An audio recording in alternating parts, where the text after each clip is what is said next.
Welcome back to Living Off Grit. I am your host, Lucia.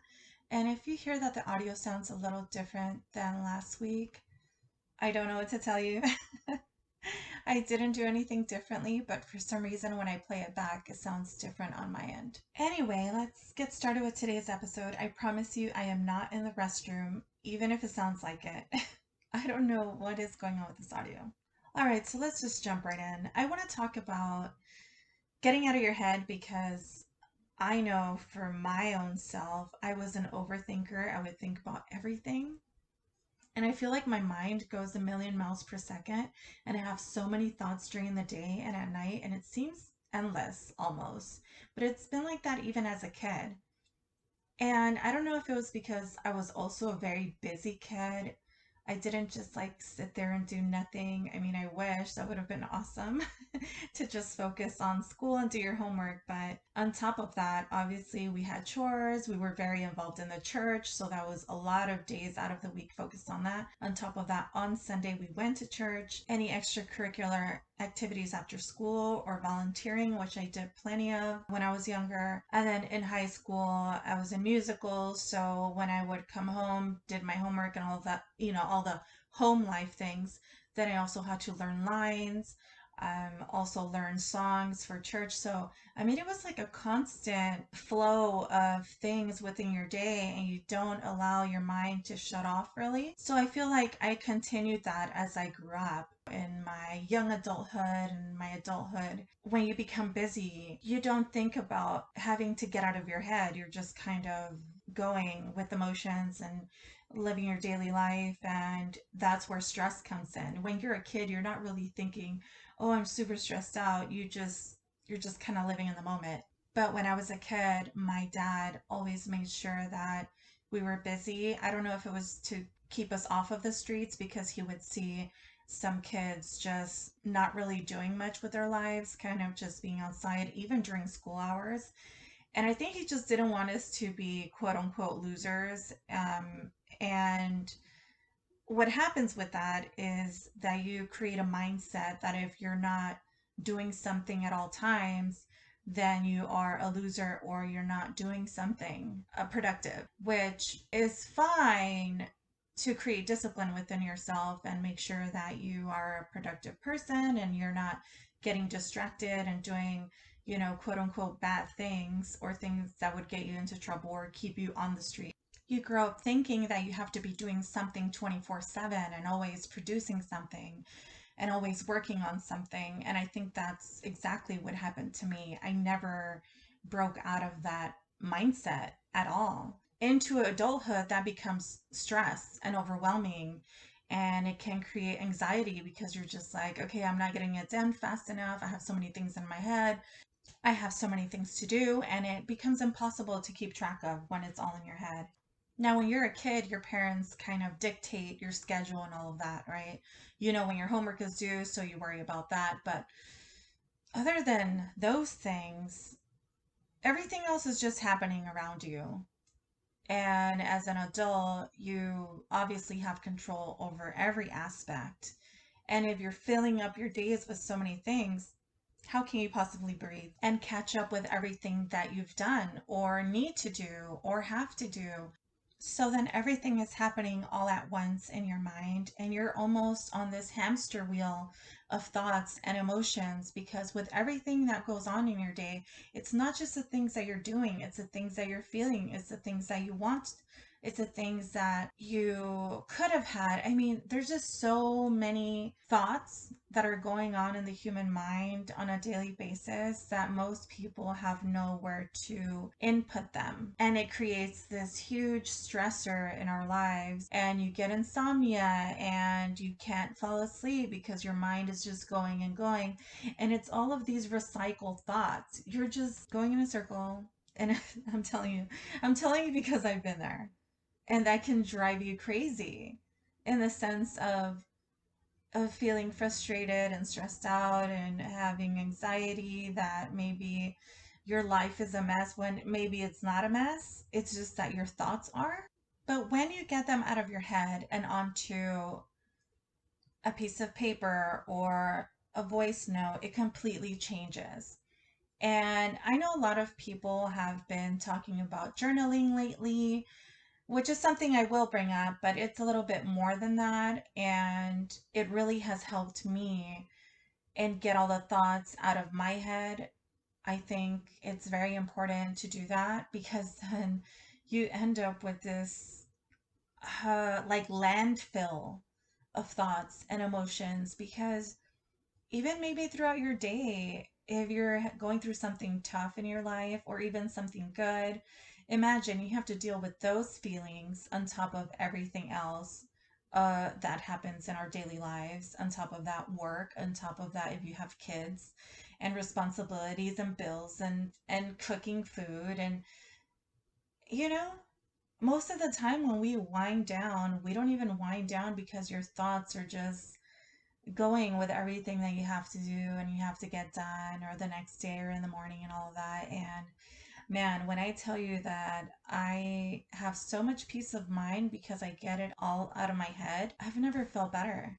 Now, let's talk really quickly about journaling. I've been doing that since I was a little kid, and the reason I did was to maybe cope with the life that I was living. It was mostly used as, I don't want to say a diary because it wasn't necessarily that. It was more a journaling of thoughts and feelings and things that were happening in my life, things that I no longer wanted to feel, or the life that I wish I could have as a kid. They were full of hope, but also a lot of heartbreak and heartache. And I did get rid of those about a year and a half ago because they were just filled with pain. But I think the important thing about that is the reason why I am so grounded now and the reason why I didn't quote unquote lose my mind or whatever is because I took all the thoughts and all of the emotions and I put them on paper. And they didn't just live in my head, uh, making me feel even worse. So, does that work if you're going through something? Of course. Even if you're not going through anything and just journaling your days or anything like that, yeah, that really helps get it out of your head and onto paper. And then you can just have the thoughts in your head that are important, that will bring you growth, that will bring you happiness, that are productive to the person that you are. I know some people think that journals are only for women, and that is not the case. Journals exist for everybody and for a lot of reasons. And again, it helps me stay level headed. Now, I want to talk about the different things that I do to get everything out of my head. Journaling is one of them, of yes, maybe not daily things because I'm not living a life where things are constantly happening to me or around me, but that is definitely one thing that I still keep is a life journal. And that is about feelings and the chaos, the good things, pretty much things that are just continuously happening in life that I need to write about or get out of my head or out of my chest. But I also found it extremely important to have journals or notebooks for different things. Now, like I said, I have my journal that's about life. I also have another one that is thought based only. So if I have a random thought, if I have questions that I need to ask myself about what's happening in my life or about a person, then I respond to myself within that actual journal. I also write mantras, manifestations, things of that sort. I have a drawing journal, and this is something totally different than my sketchbooks. My sketchbooks are mostly for ideas of drawings that are will be done large scale. The drawing journal is way smaller and it has in the moment drawings or spur of the moment watercolor paintings. Again, very small scale, not anything big that would require a lot of time. And lastly, I recently created one for my dreams. This is probably the most important one because I have been dreaming vividly since I was very young. I lucid dream and it can really affect you. It can affect your day, it can affect your mood. And I found myself being overwhelmed because I would wake up and I would still feel as if I was still in a dream. And yes, when I was younger, or even in my mid 20s, I would write my dreams in a journal just to get them out. And then I stopped. I don't know really why I stopped. I just stopped doing it, but I would do it very often. And I would make sure to have a notebook next to my bed so I can just wake up and like write it down immediately. I kind of stopped doing that. And recently, when I had a dream that I just couldn't shake off, I was talking to my friend and he advised me to start writing it again. But I told him, like, it's not enough. There's so many other things that come with a dream. It's the visuals, it's so much more. It's the tonality of the dream. Like I'm telling you, because it was so cinematic, all of those things combined is what makes it overwhelming. It's not just what happened in the dream, it's everything. So that morning, I went on my laptop and I typed out the dream and I went onto Google Images and tried to find the similar imagery of my dream, and I changed the tones and everything to kind of match what I had dreamt. And I tell you, it was okay, well, it was very strange. Because you're taking something that doesn't exist and you're bringing it into the real world. But that was probably the most relief I felt in maybe 7 years because I hadn't written in a dream journal for about that long. I think in my head, I just thought that I had to handwrite everything because I have always been a writer, doing poetry or journal entries or anything like that. I was used to having something extremely tangible that I hand wrote. And as soon as I started typing it up, first of all, I can get it out of my head much quicker. And then I could just print it out. I did stop printing out pictures only because it became very time consuming to be able to find imagery that matched your dreams. Sometimes it's impossible. Sometimes the tones don't match or the mood or whatever. So I'm still finding balance within that, but it has really helped tremendously. So if you're someone that has even nightmares, I don't have nightmares, but I assume that someone who does have a lot of nightmares or just a lot of things going on, which may affect your dreams, you may want to keep a journal. It allows you to get those thoughts out of your head, that dream out of your head, or nightmare or anything like that, and just kind of let it go and not think about it anymore. And the last thing I want to talk about is voice notes. This is probably my least favorite, only because I like something that I can read or that is tangible. Yes, it's a file on my phone and I can press play, but I don't find myself going back to listen to the things that I said or was thinking, which is fine. Maybe it did its job, right? I got it out of my head. But the reason why I started using voice notes in the first place and my primary use for them is for creative ideas. So if I'm driving and a melody comes to my mind or lyrics to a song, then that's when I use voice notes to, hum the melody or to say the words that come to my mind. And then later I will transcribe it onto a piece of paper or even type it up in my computer. But that is very good as well to use as a tool whenever you're stressed out. Or if you get out of work and you've had a really stressful day and you're frustrated, and before you start driving, you can get your voice notes and say everything you have to say there. Get it out. Yell at it if you must, and then you can delete it later. You don't even have to listen to it. Now, if you don't have as many thoughts as I do, because I clearly need 6 different notebooks for, totally different things. But if at the very least you need to get out your thoughts from the day, from your month, from what's going on in your life, good or bad, then I think you can use any of these methods, which is to write it down, type it in your computer or your phone, or use voice notes. Like I said, voice notes is very convenient, or even just writing the notes in your phone because we have our phones on us pretty much all the time.